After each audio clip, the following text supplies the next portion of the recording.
ये शरीर ही एक क्षेत्र है और इसको जो भली प्रकार जानता है वो क्षेत्रज्ञ है। वो उसमें फंसा नहीं है बल्कि उसका संचालक है। ऐसा उस तत्व को विदित करने वाले महापुरुषों ने कहा है। शरीर तो एक ही है, उसमें धर्म क्षेत्र और कुरुक्षेत्र ये दो क्षेत्र कैसे? वस्तुतः इस एक ही शरीर के अंतराल में अंतःकरण की दो प्रवृत्तियां पुरातन हैं। एक तो परम धर्म परमात्मा में प्रवेश दिलाने वाली पुण्यमयी प्रवृत्ति दैवी संपत्ति है और दूसरी है आसुरी संपत्ति, दूषित दृष्टिकोण से जिसका गठन है, जो नश्वर संसार में विश्वास दिलाती है। जब आसुरी संपत्ति का बाहुल्य होता है तो यही शरीर कुरुक्षेत्र बन जाता है और इसी शरीर के अंतराल में जब दैवी संपत्ति का बाहुल्य होता है तो यही शरीर धर्म क्षेत्र कहलाता है। ये चढ़ाव उतार बराबर लगा रहता है, किंतु तत्वदर्शी महापुरुष के सान्निध्य से जब कोई अनन्य भक्ति द्वारा आराधना में प्रवृत्त होता है तो दोनों प्रवृत्तियों में निर्णायक युद्ध का सूत्रपात हो जाता है। क्रमशः दैवी संपत्ति का उत्थान और आसुरी संपत्ति का शमन हो जाता है। आसुरी संपत्ति के सर्वथा शमन के उपरांत परम के दिग्दर्शन की अवस्था आती है। दर्शन के साथ ही दैवी संपत्ति की आवश्यकता समाप्त हो जाती है, अतः वो भी परमात्मा में स्वतः विलय हो जाती है। भजने वाला पुरुष परमात्मा में प्रवेश पा जाता है। 11वें अध्याय में अर्जुन ने देखा कि कौरव पक्ष के अनंतर पांडव पक्ष के योद्धा भी योगेश्वर में विलीन होते जा रहे हैं। इस विलय के पश्चात पुरुष का जो स्वरूप है वही क्षेत्रज्ञ है। आगे देखें। क्षेत्रज्ञं चापि मां विद्धि सर्वक्षेत्रेषु भारत। क्षेत्र क्षेत्रज्ञयोर्ज्ञानं यत्तज्ज्ञानं मतं मम। हे अर्जुन, तू सब क्षेत्रों में क्षेत्रज्ञ मुझे ही जान, अर्थात मैं भी क्षेत्रज्ञ हूं। जो इस क्षेत्र को जानता है वो क्षेत्रज्ञ है, ऐसा उसे साक्षात जानने वाले महापुरुष कहते हैं। और श्री कृष्ण कहते हैं कि मैं भी क्षेत्रज्ञ हूं, अर्थात श्री कृष्ण भी एक ही योगेश्वर ही थे। क्षेत्र और क्षेत्रज्ञ अर्थात विकार सहित प्रकृति और पुरुष को तत्व से जानना ही ज्ञान है, ऐसा मेरा मत है। अर्थात साक्षात्कार सहित इनकी जानकारी का नाम ज्ञान है, कोरी बहस का नाम ज्ञान नहीं है। तत्क्षेत्रं यच्च यादृक् यद्विकारी यतश्च यत् स च यो यत्प्रभावश्च तत्समासेन मे शृणु। वो क्षेत्र जैसा है और जिन विकारों वाला है तथा जिस कारण से हुआ है, तथा वो क्षेत्रज्ञ भी जो है और जिस प्रभाव वाला है, वो सब मुझसे संक्षेप में सुन। अर्थात क्षेत्र विकार वाला है, किसी कारण से हुआ है, जबकि क्षेत्रज्ञ केवल प्रभाव वाला है। मैं ही कहता हूं, ऐसी बात नहीं है, ऋषि भी कहते हैं। ऋषिभिर्बहुधा गीतम् छन्दोभिर्विविधैः पृथक् ब्रह्मसूत्रपदैश्चैव हेतुमद्भिर्विनिश्चितैः। ये क्षेत्र और क्षेत्रज्ञ का तत्व ऋषियों द्वारा बहुत प्रकार से गायन किया गया है तथा नाना प्रकार से वेदों की मंत्रणा द्वारा विभाजित करके भी कहा गया है तथा विशेष रूप से निश्चित किए हुए युक्ति युक्त ब्रह्म सूत्र के वाक्यों द्वारा भी वही कहा गया है। अर्थात वेदांत, महर्षि ब्रह्म सूत्र और हम एक ही बात कहने जा रहे हैं। श्री कृष्ण वही कहते हैं जो इन सब ने कहा है। क्या शरीर अर्थात क्षेत्र इतना ही है जितना दिखाई देता है? इस पर कहते हैं,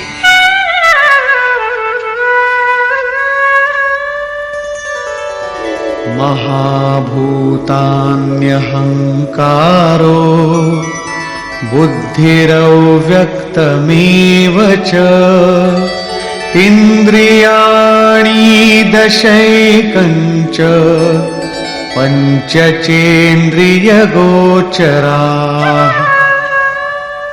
अर्जुन, पंच महाभूत अर्थात क्षिति, जल, पावक, गगन, समीर, अहंकार, बुद्धि और चित्त। चित्त का नाम न लेकर उसे अव्यक्त परा प्रकृति कहा गया, अर्थात मूल प्रकृति पर प्रकाश डाला गया है, जिसमें परा प्रकृति भी सम्मिलित है। उपर्युक्त आठों अष्टधा मूल प्रकृति है तथा 10 इंद्रियां आंख, नाक, कान, त्वचा, जिह्वा, रसना, हाथ, पैर, उपस्थ तथा गुदा, एक मन और 5 इंद्रियों के विषय रूप, रस, गंध, शब्द और स्पर्श तथा इच्छा, द्वेष, सुखम, दुखम, संघातश्चेतना, धृति, एतत् क्षेत्रं समासेन सविकारमुदाहृतम्। इच्छा, द्वेष, सुख, दुख और सबका समूह स्थूल देह का ये पिंड, चेतना और धैर्य, इस प्रकार ये क्षेत्र विकारों सहित संक्षेप से कहा गया। संक्षेप में यही क्षेत्र का स्वरूप है जिसमें बोया हुआ भला और बुरा बीज संस्कारों के रूप में उगता है। शरीर ही क्षेत्र है। शरीर में गारा मसाला किस वस्तु का है? तो यही 5 तत्व, 10 इंद्रियां, एक मन इत्यादि जैसा लक्षण ऊपर गिनाया गया है। इन सब का सामूहिक संघात पिंड शरीर है।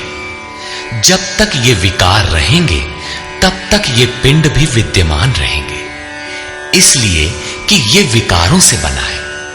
अब उस क्षेत्रज्ञ का स्वरूप देखें जो इस क्षेत्र में लिप्त नहीं बल्कि उससे निवृत्त है।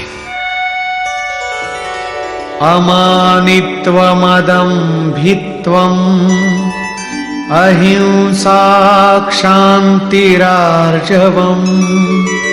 आचार्योपासनं, शौचं, स्थैर्यमात्मविनिग्रह। हे अर्जुन, मान अपमान का अभाव, दंभाचरण का अभाव, अहिंसा अर्थात अपनी तथा अन्य किसी की आत्मा को कष्ट न देना अहिंसा है। अहिंसा का अर्थ केवल इतना ही नहीं है कि चींटी मत मारो। श्री कृष्ण ने कहा कि अपनी आत्मा को अधोगति में न पहुंचाओ, उसको अधोगति में पहुंचाना हिंसा है और उसका उत्थान ही शुद्ध अहिंसा है। ऐसा पुरुष अन्य आत्माओं के उत्थान हेतु भी उन्मुख रहता है। हां, इसका आरंभ किसी को ठेस न पहुंचाने से होता है। ये उसी का एक अंग प्रत्यंग है। अतः अहिंसा, क्षमा भाव, मन वाणी की सरलता, आचार्योपासना अर्थात श्रद्धा भक्ति सहित सद्गुरु की सेवा और उनकी उपासना, पवित्रता, अंतःकरण की स्थिरता, मन और इंद्रियों सहित शरीर का निग्रह और इंद्रियार्थेषु वैराग्यम् अनहंकार एव च जन्म मृत्यु जरा व्याधि दुख दोषानुदर्शनम्। इस लोक और परलोक के देखे सुने भोगों में आसक्ति का अभाव, अहम का अभाव, जन्म मृत्यु, वृद्धावस्था, रोग और भोगादि में दुख दोष का बारंबार चिंतन, असक्तिरनभिष्वङ्गः पुत्रदार गृहादिषु नित्यं च समचित्तत्वम् इष्टानिष्टोपपत्तिषु। पुत्र, स्त्री, धन और गृहादि में आसक्ति का अभाव, प्रिय तथा अप्रिय की प्राप्ति में चित्त का सदैव सम रहना,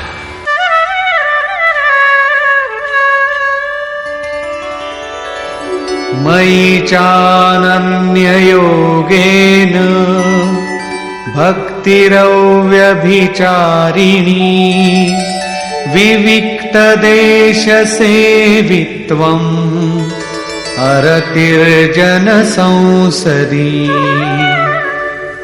मुझ में अनन्य योग से, श्री कृष्ण एक योगी थे, अर्थात ऐसे किसी महापुरुष में अनन्य योग अर्थात योग के अतिरिक्त अन्य कुछ भी स्मरण न करते हुए अव्यभिचारिणी भक्ति अर्थात इष्ट के अतिरिक्त किसी चिंतन का न आना, एकांत स्थान का सेवन, मनुष्यों के समूह में रहने की आसक्ति का न होना तथा अध्यात्मज्ञान नित्यत्वम् तत्त्वज्ञानार्थदर्शनम् एतज्ज्ञानमिति प्रोक्तम् अज्ञानम् यदतोऽन्यथा।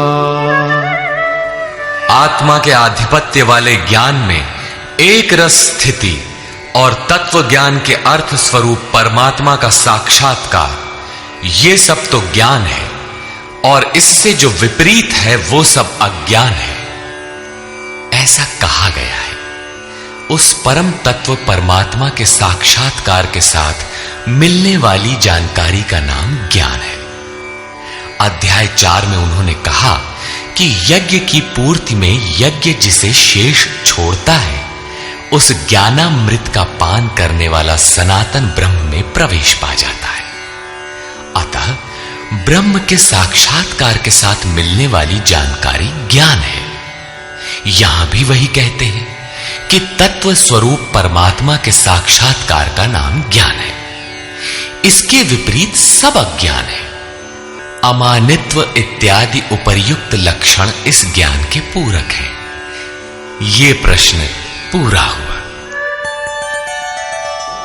ज्ञेयं यत्तत् प्रवक्ष्यामि यज्ज्ञात्वामृतमश्नुते अनादिमत्परं ब्रह्म न सत्तन्नासदुच्यते।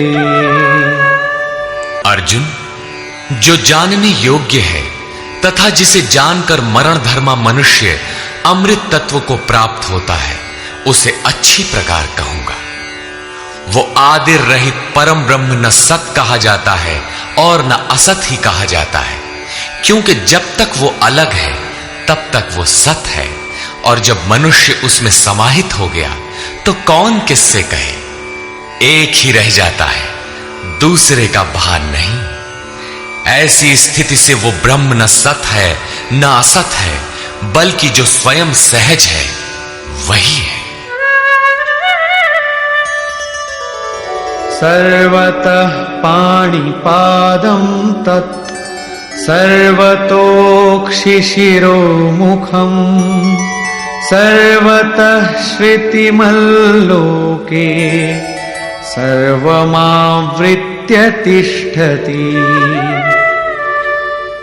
वो ब्रह्म सब ओर से हाथ पैर वाला, सब ओर से नेत्र सिर और मुख वाला तथा सब ओर से श्रोत्र वाला है, सुनने वाला है, क्योंकि वो संसार में सबको व्याप्त करके स्थित है।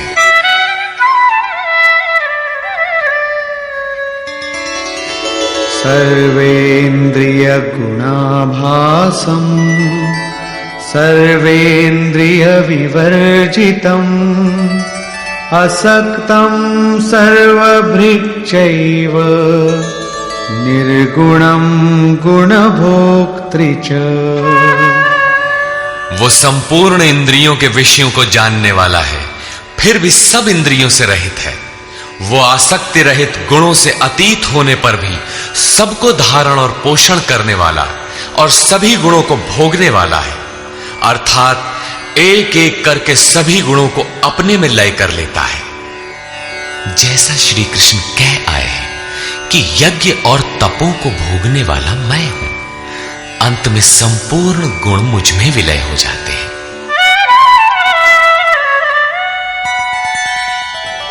बहिरन्तश्च भूतानां अचरं चरमेव च सूक्ष्मत्वात् तदविज्ञेयं दूरस्थं चान्तिके च तत्।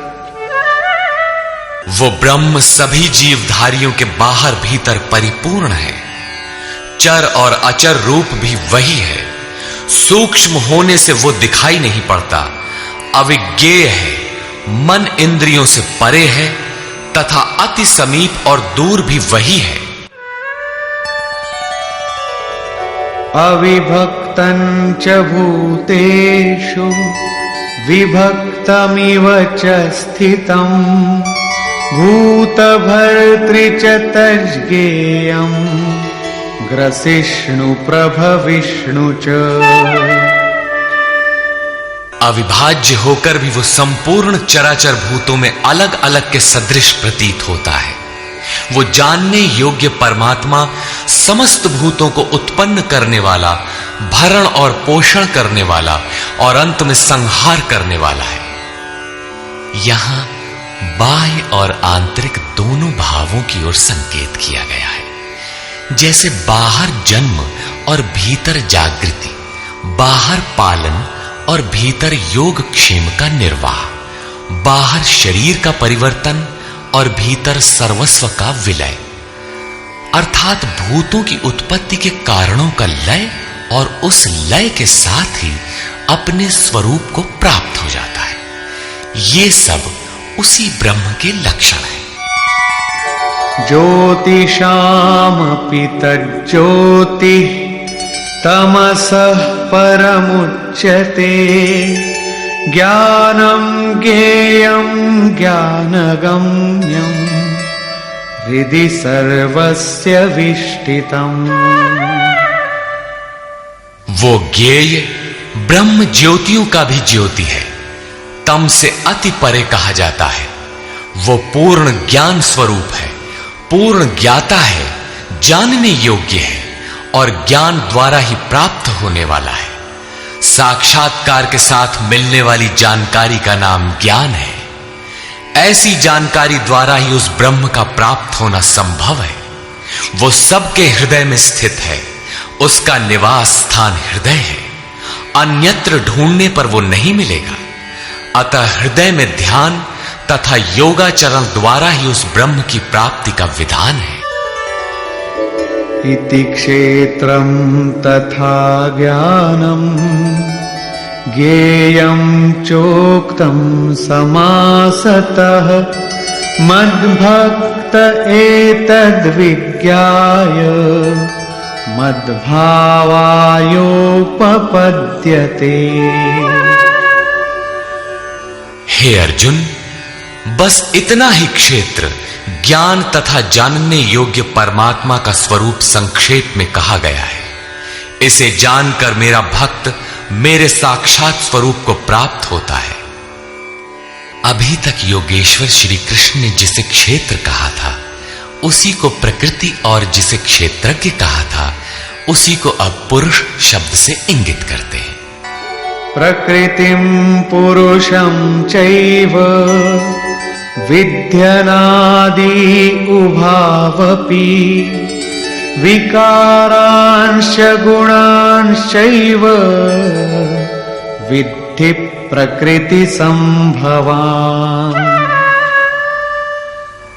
ये प्रकृति और पुरुष दोनों ही अनादि जान, ऐसा संपूर्ण विकार तथा त्रिगुण प्रकृति से ही उत्पन्न हुए जान। कार्यकरणकर्तृत्वे हेतुः प्रकृतिरुच्यते पुरुषः सुखदुःखानां भोक्तृत्वे हेतुरुच्यते।